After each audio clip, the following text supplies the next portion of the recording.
Hello there, as you all know, the new Galaxy is here, and we are here to see what it has got. Every year a new Galaxy comes and the big question that remains unanswered is, will it compete with the iPhone? Answering all your questions is NStech. Samsung Galaxy S5 versus the iPhone 5s. Well, we'll do that today. But first, let's talk about the S5. It's one phone that has got some nice specs, which arguably are nearly roughly practically similar to the last generation smartphones.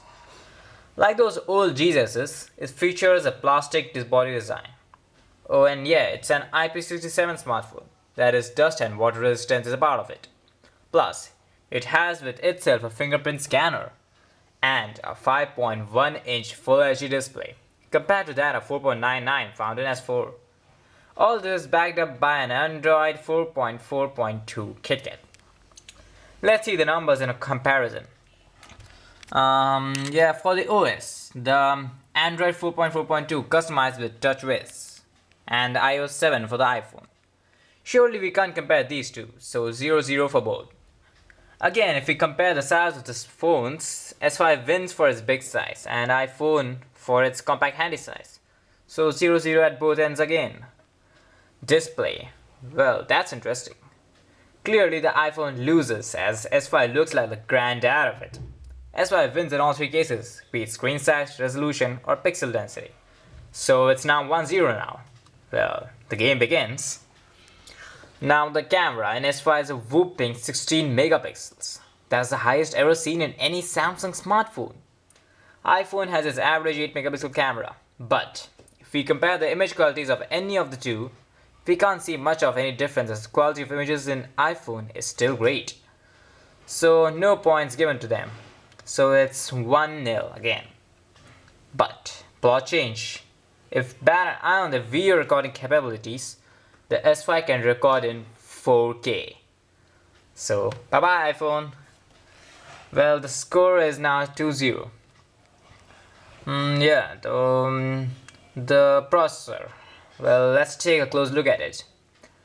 Although you won't see any lag on the iPhone with its 1.3 GHz dual-core Apple A7 64-bit processor, Samsung outshines it with a quad-core snappy Qualcomm Snapdragon 805 2500 MHz processor.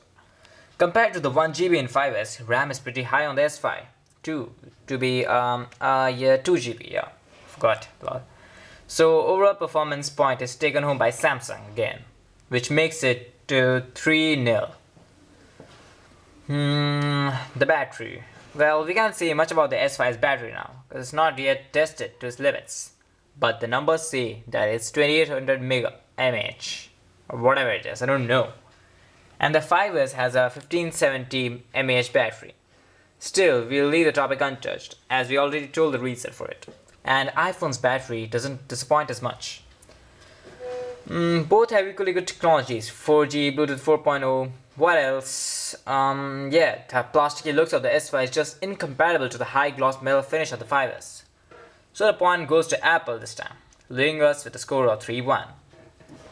In the end, let's take a look at the sensors. S5 has its own fingerprint sensor too, but it doesn't see much of its usage, as you can do a lot with Apple Touch ID. I forgot, S5 has got itself a heartbeat monitor at the back, but I don't think that you'll use it too much. Well, that was a comparison. So the winner is the Samsung Galaxy S5, giving us the comparison score of 3-2. The conclusion would be, if you're an Apple guy, don't hesitate to buy a 5S. But if you're an Apple or any other Android user looking for an upgrade, S5 seems a pretty good option. By the way, don't ditch your S4 right now. You can squeeze another year out of it, as it's mostly similar to the S5. And yeah, other fellows out there can simply wait, as many other phones are hitting the market this spring.